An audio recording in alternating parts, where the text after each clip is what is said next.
성도 여러분, 우리 주님의 이름으로 모든 성도님들을 축복합니다. 우리 찬양팀의 찬양이 참으로 우리의 가슴을 뭉클하게 합니다. 우리 주님 다시 오시는 날까지 우리 모두 함께 일어나 우리의 발걸음을 힘차게 옮기도록 그렇게 하십시다. 참으로 감사합니다. 저는 오늘 우리 성도님들과 더불어서 기다림이라는 말씀으로 함께 은혜를 나누고 싶습니다. 요즘 코로나 현황이 이렇습니다. 오늘 아침 집계에 의하면 세계의 코로나 환자들이 일시, 백, 천만, 십만, 백만, 천만 1097만 6577명. 지금 이 185개 나라에 185개 나라 중에 이렇게 지금 많은 이 코로나 환자들이 발생해 있습니다. 그리고 그동안 이 생명을 잃은 사람들이 이 세계적으로 52만 3,988명이 생명을 잃었습니다. 우리 미국은 어떠할까요? 미국은 현재 279만 3,022명이 오늘 아침까지 환자가 이만큼 생겼고요. 이 중에서 생명을 잃으신 분들이 12만 9,405명입니다.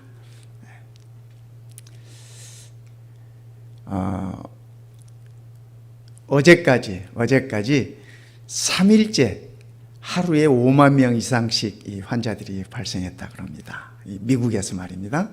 그래서 오히려 지금 더 기승을 부리고 있는 그런 상황이 아닌가 하는 생각이 들면서 이번 주말이 이 독립기념일 그 공휴일 주간인데 이 숫자가 늘어나지 않았으면 좋겠다 하는 생각이 들고 우리가 이 일들을 위해서 더욱 기도하고 또 더욱 조심하고 그래야 될 것입니다.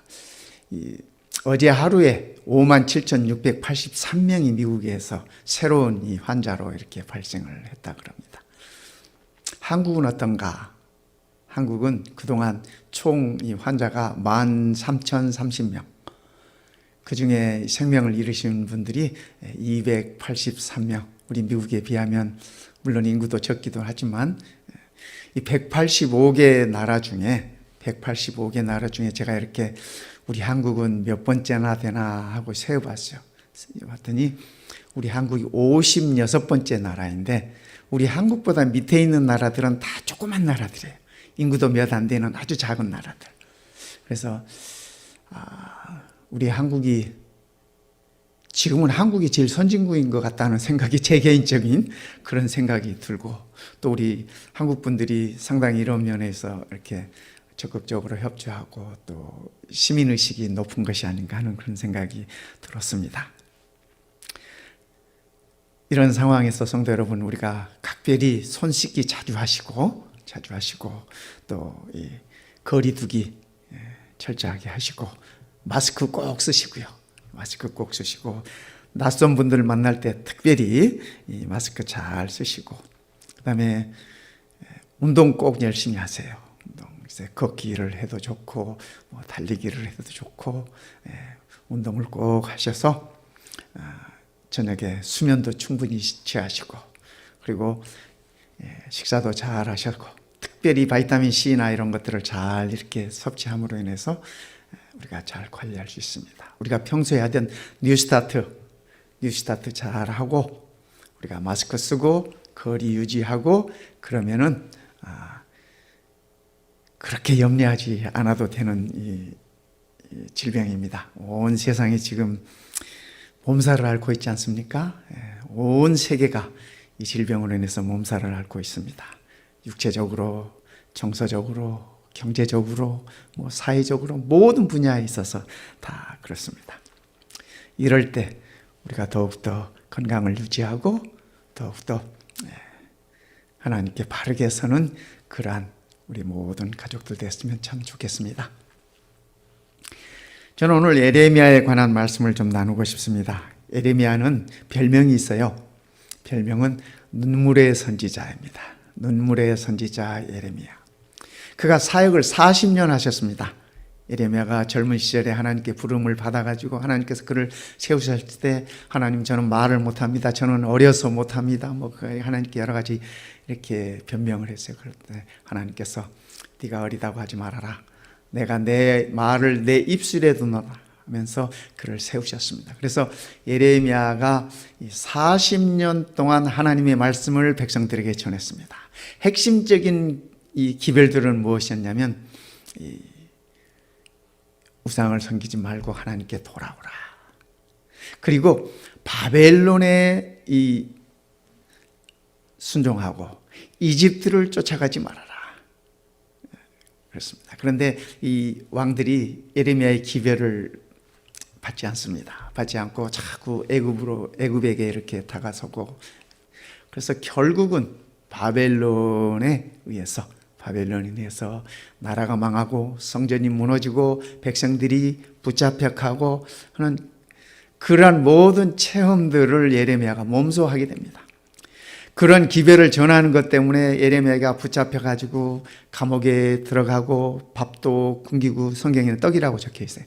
밥도 굶기고 고생을 죽으라고, 땅속에 파놓은 땅굴 감옥에 갇혀서 몇 번씩 이렇게 죽을 고비를 넘기고 예레미야가 그런 시간들을 보냈습니다. 그런데 끝내는 조국이 무너지고 백성들이 끌려가고, 또 거기다가 3년 동안 기근이 겹쳐가지고 많은 백성들이 굶어 죽고 똑똑한 사람들은 다 붙잡혀가고 귀족들은 다 끌려가고, 남아있는 사람, 가난하고 어디 기댈 것도 없는 사람들, 가진 것도 없는 사람들은 본토에 남겨져서 살아가는데, 그들은 그 땅은 기근이 와가지고 다 굶어 죽고, 오죽했으면 예레미야서에 볼 것 같으면은 이 선한 여인들이 그의 자식을 삶아 먹었다고. 제가 생각해 봤어요. 왜 삶아 먹었을까? 구워 먹지 않고. 그랬더니 이 삶아야 여러 명이 나눠 먹는 거예요. 저 어렸을 때 우리 그 시골에서 낮이면 밥을 이렇게 식은 밥을 물에다가 삶아가지고, 밥을 한 그릇을 물에다 삶으면 7명, 8명이 나눠 먹어요. 그렇게 해서 이렇게 나눠 먹었던 기억이 있어요? 오죽했으면 어머니가 자기 아들을 이렇게 삶아서 나눠 먹었을까. 그 당시에 그 참담함이 어떠했는지 우리가 가히 상상이 가지 않습니다. 가히 상상이 가지 않아요. 예레미야가 이 모든 것들을 현장에서 지켜봤습니다. 나라가 망하는 것, 성전이 무너져 내리는 것, 불타고 무너져 내리는 것들, 백성이 끌려가는 것들, 굶어 죽는 모습들, 이 모든 것들을 현장에서 경험하면서 예레미야가 하나님을 원망합니다. 하나님을 원망해요. 근데 예레미야가 40년 동안 이 기별을 전하면서, 하나님의 이 말씀을 전하면서 그러리라고 다 알고 있었잖아요. 그렇게 될 것이라고 하는 것을 다 알고 있었어요. 너희가 바벨론에 끌려갈 것이며 70년 후에 다시 돌아올 것이라고 하는 하나님의 약속을 예레미야가 백성들이 전했어요. 그러니까 누구보다도 그 사실에 대해서 잘 알고 있어요. 그런데 막상 그 사실을 경험하니까 견디기 어려운 것입니다. 견디기 어려운 거예요. 그래서 예레미야가 하나님께 이렇게 원망합니다. 백성들이 끌려가는 모습들을 바라보면서 예레미야가 하나님께 이런 원망을 합니다. 여호와께서 노하심으로 인하여 고난당한 자는 나로다. 하나님이 노하셔서 예레미야가 고난을 당해요. 근데 성도 여러분, 예레미야만 고난당하는 게 아니잖아요. 모든 민족들, 이스라엘 백성들이 다 고난을 당했어요. 근데 고난은, 내가 당하는 고난이 제일 크게 느껴지는 거예요. 그래서 예레미야가 그렇게 표현하는 것입니다. 나를 이끌어 흑암에 행하고 광명에 행치 않게 하셨으며. 누가요? 하나님께서 예레미야를 광명에 다니지 못하게 하고 흑암 가운데 이렇게 버려두셨다고 그는 그렇게 표현합니다. 종일토록 손을 돌이켜 자주 나를 치시도다. 예레미야가 다 알아요. 다 알아요. 백성들이 범죄함으로 인해서, 그죠? 하나님의 말씀을 거역함으로 인해서 이러한 이 벌이 이르렀다고 하는 거, 그가 이제껏 전했고 다 알아요. 그러나 그의 마음속에 느껴지는 것은 하나님께서 자주자주 하루 종일토록 하나님의 손이 나를 자주자주 때리시는구나. 그의 마음을 그렇게 표현합니다. 성도 여러분, 예레미야의 이 하나님을 향한 이 원망을 보면서 이것이 예레미야의 마음뿐일까? 오늘을 살아가는 우리 성도들에게는 하나님께 이런 마음이 없을까? 내게는 하나님께 이런 원망의 마음이 없을까? 생각을 해보면서 지금부터 2600년 전 예레미야의 마음이나 2020년을 살아가고 있는 우리의 마음이나 다 똑같다고 하는 생각을 전언했습니다. 이 말씀을 읽어보지만 제 안에서도 하루에도 몇 번씩 튀어나오는 원망이 있어요. 나의 삶과 가족을 쇠퇴케 하시며 쇠하게 하시고, 그렇죠? 나의 살과 가족을, 여러분, 내 살과 가족이 쇠퇴되게 한다고 하는 이 예레미야의 표현은 늙어간다는 표현이 아닙니다. 내 온 몸이 고통 중에 있다고 하는 그런 표현이에요. 나의 뼈를 꺾으셨고 담즙과 수고를 쌓아 나를 애우셨으며, 여러분 담즙 혹시 맛보신 적 있습니까? 곰 쓸개 맛보신 적 혹시 있으세요? 제가 오래전에 제 아내가 처음 교통사고로 허리를 다쳤을 때 카나다에 계신 어떤 성도님이 이 곰 쓸개를 이렇게 하나 보내주셨어요. 그 귀한 거라고 그러시면서 그거 이렇게 먹이라고. 근데 제가 이 곰 쓸개 맛을 그때 처음 봤습니다. 근데 정말 써요. 제 평생에 그렇게 쓴 건 처음이었던 것 같습니다. 예레미야가 자기의 고통을 그렇게 표현하고 있어요. 담즙과 수고를 쌓아 나를 예우셨으며 온 몸이 쓴맛에 젖었다고 하는 그의 표현입니다. 나로 흑암에 거하게 하시기를 죽은 지 오랜 자 같게 하셨도다. 그러니까 예레미야가 지금 이런 국가적인 자기 민족과 더불어서 이런 고통 중에 있는 것이, 그죠? 산 게 아니라는 표현입니다. 살아있어도 살아있는 것이 아니라 죽은 자다. 내가 이미 죽은 지 오래된 사람이다. 예레미야가 그의 고통을 그렇게 표현합니다. 하나님께 나를 둘러싸서 나가지 못하게 하시고, 요즘 우리 성도님들 밖에도 함부로 못 나가시잖아요. 그죠? 코로나 바이러스 때문에 집안에만 있으라 그러고, 그죠? 또 이렇게 균이라도 감염되면 또 철저하게 이렇게 격리시켜야 되고, 나를 둘러싸서 나가지 못하게 하시고 나의 사슬을 무겁게 하셨으면, 여기 사슬이라고 하는 건 나를 묶어두는 쇠사슬을 말하는 것입니다. 예레미야가 쇠사슬에 묶여서 바벨론으로 끌려가는 자기 민족들을 많이 봤어요. 그의 뼈에 사무치게 그 모습들을 봤어요.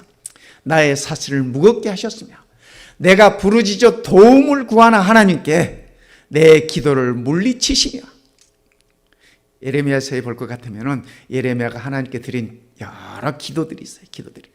근데 지금 이런 상황이 되고 나니까 나라가 멸망하고 성전이 무너지고 백성들이 끌려가고 백성들이 배고파 굶어 죽고 이런 모습들을 보니까 하나님께서 나의 기도를 다 물리치셨다고 하는 생각이 예레미야의 가슴속에 밀려 들어오는 것입니다.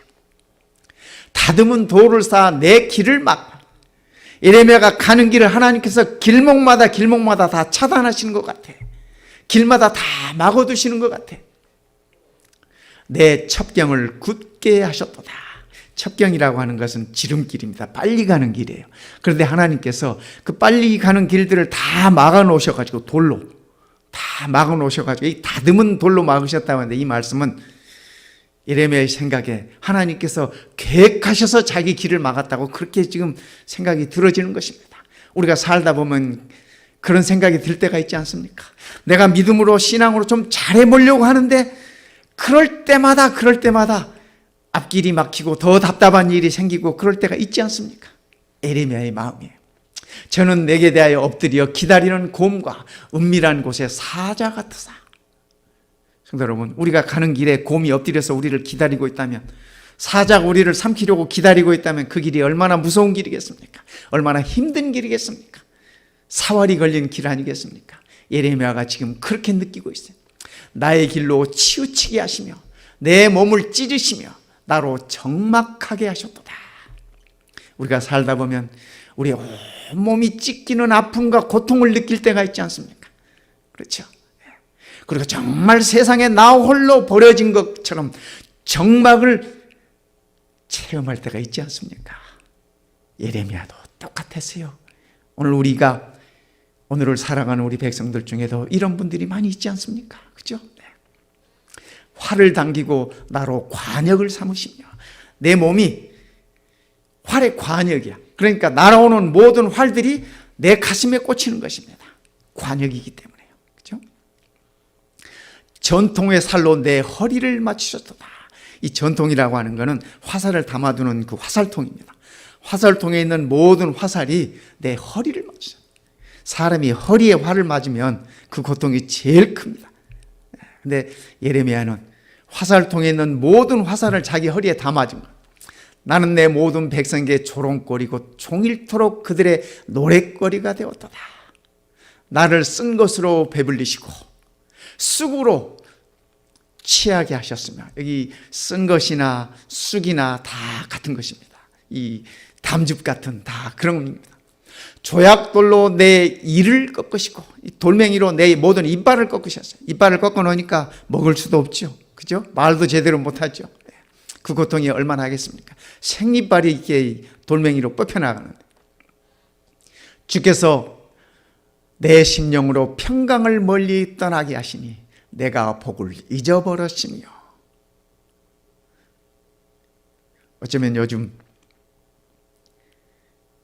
우리 현대인들이 이런 마음을 느끼면서 살아가는 그러한 시대가 아닌가 하는 생각이 들기도 합니다. 스스로 이르기를 예레미야가 나의 힘과 여호와께 대한 내 소망이 끊어졌다 하였도다. 예레미야가 자기 민족의 그러한 상황에서, 그가 처한 그러한 상황에서 그가 40년 동안 전해왔던 그 기별이 현실화되었지만 그 예언이 다 이루어지는 현실을 보면서 나의 힘과 여호와 하나님에 대한 소망이 끊어졌다고 그가 하나님께 이렇게 운명합니다. 성도 여러분, 우리도 가끔 이런 체험을 할 때가 있지 않습니까? 그렇죠? 모든 힘이 내 몸에서 다 빠져나가고 하나님에 대한 소망이 다 끊어졌다고 느껴질 수 있는 그런 상황들이 가끔은 우리들에게도 있지 않습니까? 그런데 내 고초와 재난 곧 쑥과 담즙을 기억하소서. 여기 우리 번역에는 내 고초와 재난 곧 쑥과 담즙을 기억하소서 이렇게 되어 있는데, 원문은 제대로 번역을 하면 기억하소서가 아니라 내가 기억합니다, 그게 맞아요. 그게 맞는 번역이에요. 내 고초와 재난 쑥과 담즙을 내가 기억하나이다. 내 심령이 그것을 기억하고 낙심이 되오나 중심에 회상한 적. 예레미야가 그런 상황에서, 그런 견디기 힘든 상황에서 자기 자신을 돌아보는 것입니다. 우리는 이것을 신학적인 용어로 회개라고 해요. 회개라고. 그렇죠? 자신을 살피고 하나님 앞에 겸손히 서는 것입니다. 중심에 회상한 즉 오히려 소망이 있어. 여호와 하나님께 모든 소망이 끊어졌다고 생각될 때, 하나님께 모든 원망이 쏟아질 때 예레미야는 자기 자신을 중심에, 그의 마음 가운데 그의 자신을 돌아봅니다. 그러면서 한 가지 사실을 깨닫습니다.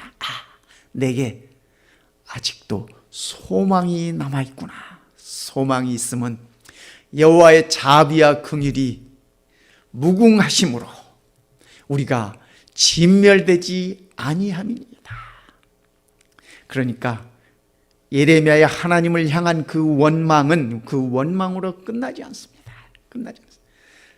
그 열악한 환경과 그 고통스러운 시대적 모든 상황이 예레미야의 마음을 살피게 하고 하나님 앞에서 그 자신을 겸손히 다시 한번 살피게 하고 회개케 함으로 인하여 거기서 한 빗줄기 소망을 다시 찾는 모습을 우리는 보는 것입니다.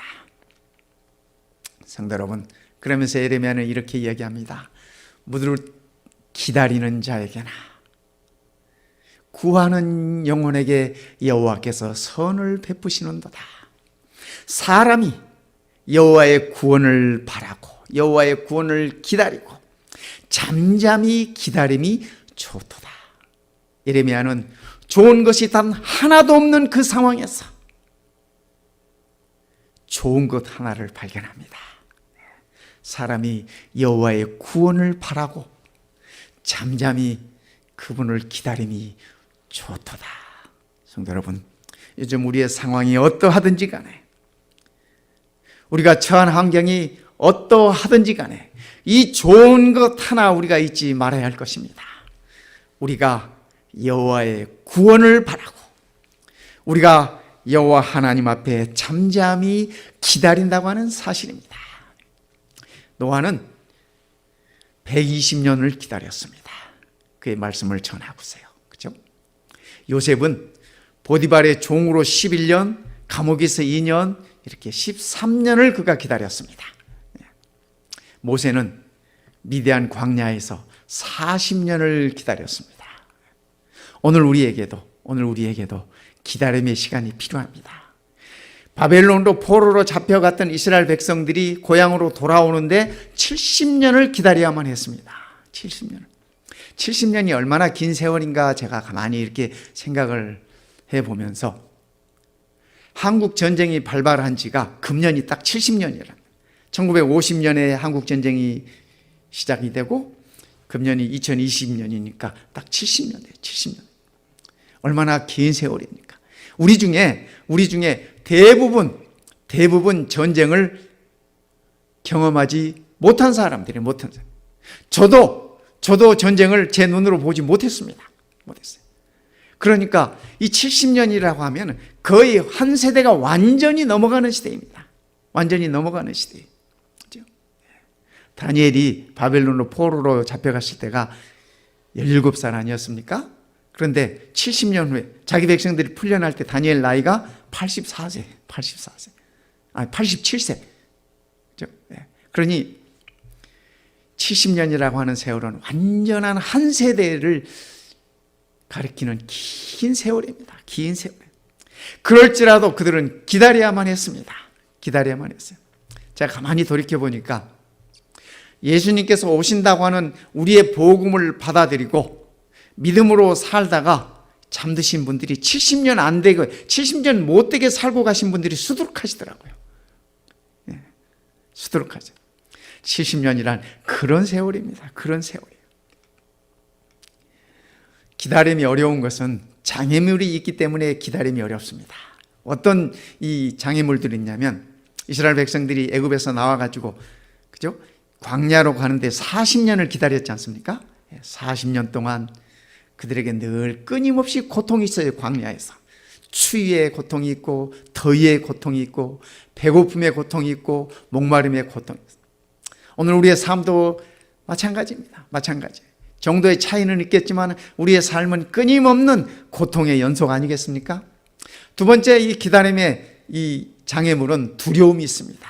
광야에 맹수들이 있고 독사들이 있고 전갈도 있고 우리의 생명을 노리는 그러한 이 적들이 있습니다. 세 번째, 유혹이 있어요. 과거로 돌아가고자 하는 그런 끊임없는 유혹입니다. 우리가 세상에서 죄에서 구원받아 하나님의 자녀가 됐지만 아직도 세상을 향한 그리움이 남아있어요.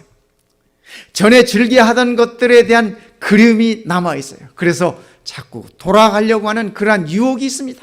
이스라엘 백성들이 뭐라 그래요? 그들이 이르되 우리가 애굽 땅에서 고기가마 곁에 앉았던 때와 떡을 배불리 먹던 때 여호와의 손에 죽었더라면 좋았을 것을. 지금 광야에서 춥고 배고프고 고기 맛도 못 보고 힘들고 어렵고 하니까 뭐라 그래요? 차라리 애굽에서 그 고기 가마 곁에서 차라리 죽었으면 좋았을 것을. 그래서 자꾸 애굽으로 돌아가자고 그러는 거죠. 이 유혹을 떨치기가 어렵습니다. 우리가 기다림에는 이런 어려움들이 있습니다. 이런 어려움들이 있어요. 기다림이 어려운 것은 장애물이 있기 때문에 그러는데, 그 장애물 가운데 가장 큰 장애물 중에 하나는 기다림의 가치를 알지 못하는 것입니다. 기다리면은 반드시 그 아름다움이 있습니다. 한 번은 할머니가 어린 손녀를 데리고 이렇게 늘 공원에 이렇게 산책을 가고 했습니다. 그런데 이 할머니가 손녀에게 그렇게 얘기합니다. 오늘은 우리 좀 돌아가자. 어린 손녀가 빨리 공원에 가서 놀고 싶은데 왜 할머니가 돌아가자 그러지? 그러면서 짜증이 나. 할머니가 손녀를 달리면서 그래도 우리 돌아가자. 돌아가는 길목에 작은 개울이 있는데 그 개울에 올챙이들이 많이 있는 거예요. 할머니가 올챙이를 이렇게 잡아가지고 손녀에게 주었어요. 왜냐하면 손녀가 올챙이를 좋아하는 것을 알았어, 할머니가. 그래서 그 경험을 해주고 싶은 거예요. 그래서 할머니가 손녀를 데리고 좀 먼 길을 돌아서 도랑에서 올챙이를 잡아서 손녀에게 보죠. 봐, 얘야, 돌아오니까 이렇게 네가 좋아하는 올챙이도 보잖아. 우리 이제 이 올챙이 가져다가 집에 가서 기르자. 이 올챙이 개구리 되는 거 보자. 기다림에는 가치가 있습니다. 근데 기다리는 사람들이 기다림의 가치를 몰라요. 현대인들에게 있어서 기다림의 가치가 떨어지는 이유는 몇 가지가 있다고 이렇게 그 수 몽크 키드라고 하는 그 미국의 현대 작가입니다. 그분이 그의 이 책 가운데 이렇게 표현했습니다. 기다림의 가치를 모르는 것 중에 하나가 인스턴트 소사이어티라고, 뭐든지 인스턴트를 좋아하기 때문에 뭐 인터넷도 금방금방 떠야 되고 식품도 음식도 인스턴트로 먹어야 되고 해서 뭐든지 인스턴트.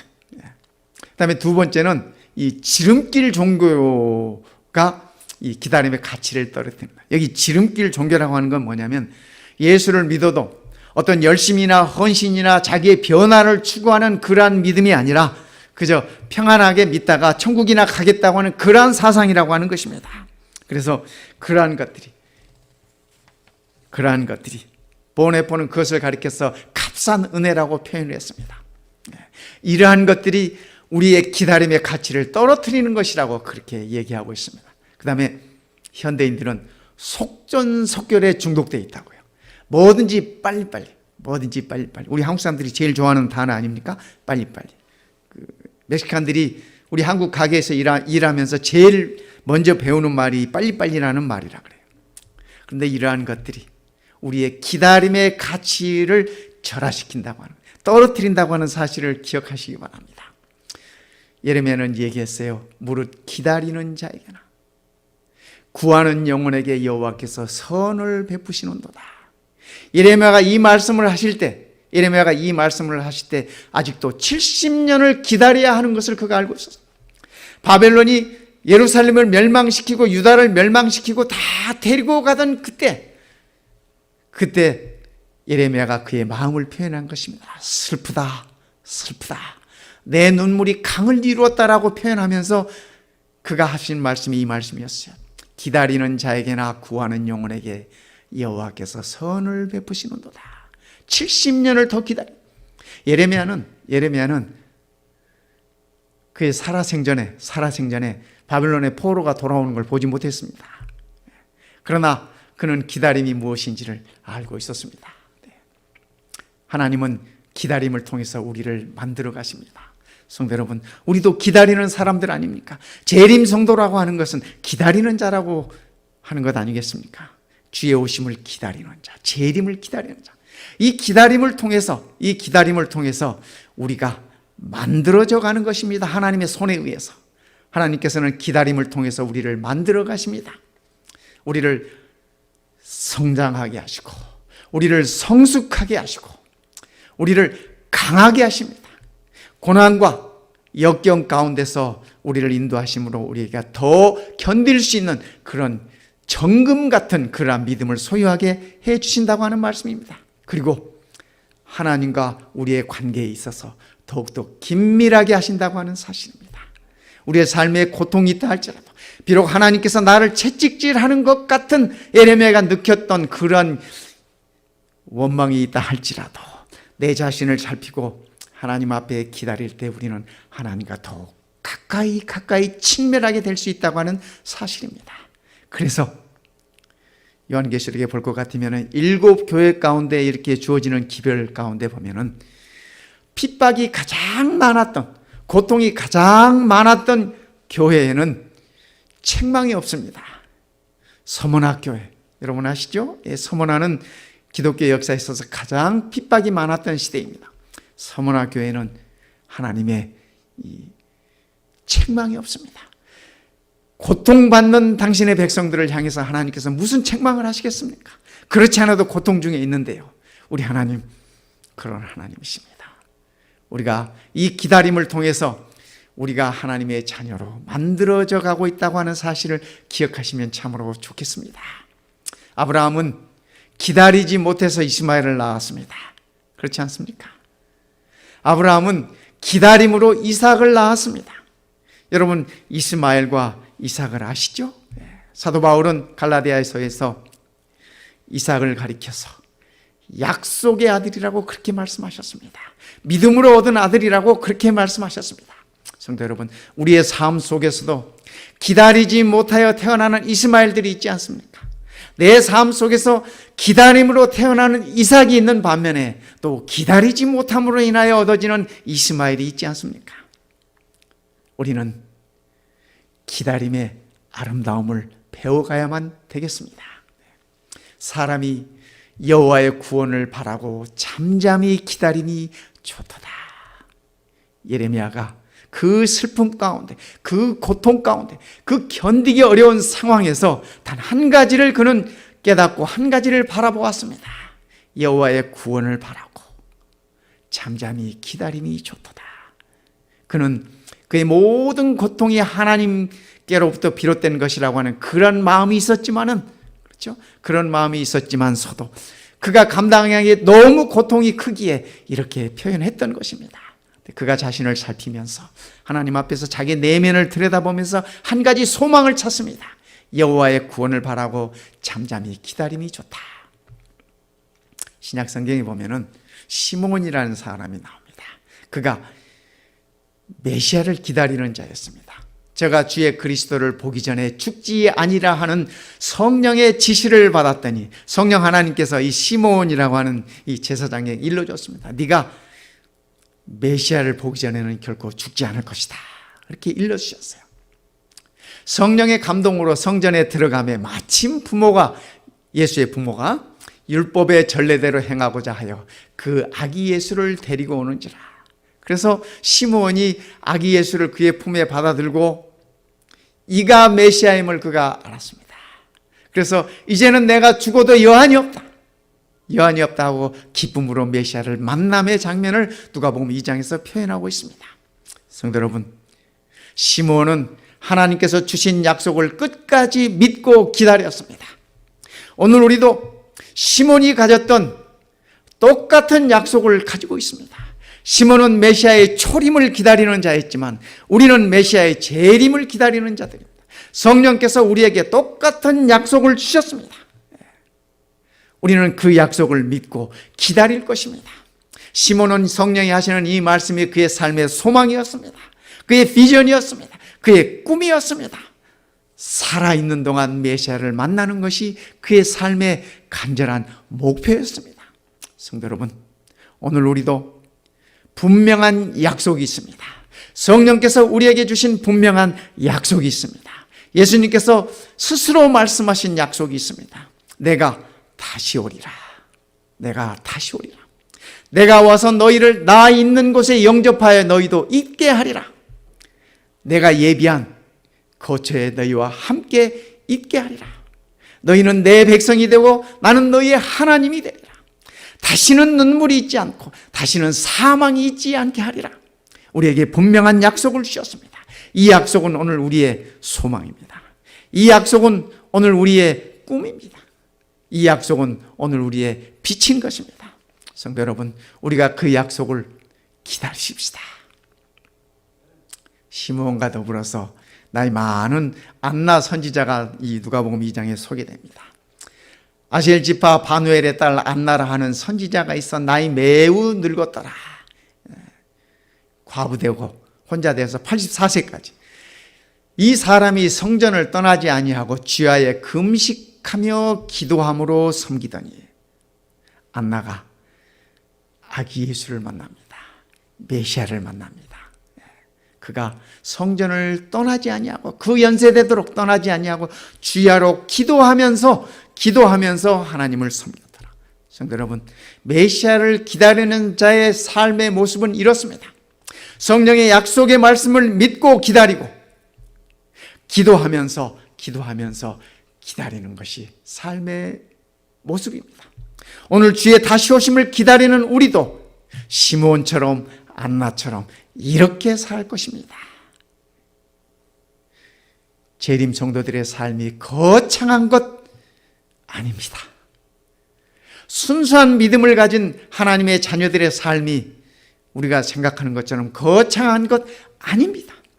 하나님께서 우리에게 주신 약속 굳게 붙잡고 약속 믿고 성령의 감동하심으로 성령의 일러주시는 말씀 따라 순종하며 살면서 기도하면서 나의 일상 가운데 건실하게 살아가는 것, 그것이 기다리는 자의 삶의 모습인 것을 기억하시길 바랍니다. 제가 어떤 수필집을 보았더니 이런 글이 있었어요. 그 수필을 쓰신 분이 자기 아들과의 짧은 그 경험을 이렇게 표현했는데, 아들 동현이가 2살 때 함께 장난감 가게에 간 일이 있었다. 이 수필을 쓰신 분이 아들하고 장난감 가게를 갔다면 아들이 그때 2살이었대요. 동현이는 자신이 좋아하는 버즈 장난감을 2팔로 꼭 움켜쥔 채, 성도 여러분, 버즈 장난감 아십니까? 이 토이스토리에 나오는 그 장난감인데 우주복 이렇게 우주인 모습으로 나오는 그 장난감입니다. 그게 버즈 장난감이에요. 버즈 장난감을 2팔로 꼭 움켜쥔 채 가게를 나오려고 했다. 그러나 장난감을 가지기 위해서는 그것을 계산대에 올려 점원이 바코드 판독기로 읽게 해야 했다. 값을 지불해야 될 거 아닙니까? 그렇죠? 그래서 점원이 동현이의 팔에서 장난감을 넘겨받으려고 했을 때 동현이는 울며, 2살짜리니까 울며 장난감을 꼭 쥔 채 내려놓으려 하지 않았다. 장난감이 진정한 자기 것이 되기 위해서는 잠시 계산대 위에 그것을 내려놓아야 한다는 사실을 몰랐던 것이다. 성도 여러분, 안나 선지자가 금식하면서 기도하면서 성전을 떠나지 않고 메시아를 기다렸던 것은 그의 삶의 모든 것들을 내려놓은 것이었습니다. 오늘 우리가 우리의 삶 속에서 하나님 앞에 내려놓지 못하는 것이 있다고 하면 우리는 2살짜리 동현이와 똑같은 것입니다. 그렇지 않습니까? 기다림은 소중한 것으로 우리들에게 돌아올 것입니다. 하나님의 약속의 실현으로 우리들에게 돌아올 것입니다. 하나님께서 약속하셨습니다. 그렇죠? 약속하셨어요. 내가 너희에게 유업을 주리라. 나는 너의 하나님이 되겠다. 성도 여러분, 우리가 재림을 기다리는 자로서 하나님 앞에 불필요한 것들을 다 내려놓게 되시길 바랍니다. 우리의 고통도 내려놓으시고, 우리의 고민도 내려놓으시고, 우리의 상처도 내려놓으시고, 우리의 원망도 내려놓으시고, 다 내려놓으십시다. 우리의 기다림을 통해서 하나님께서 가장 소중한 것을 우리들에게 돌려주실 것입니다. 내 영혼아, 네가 어찌하여 낭망하며 어찌하여 내 속에서 불안하여 하는고. 요즘 우리들의 삶의 모습 아니겠습니까? 너는 하나님을 바라라.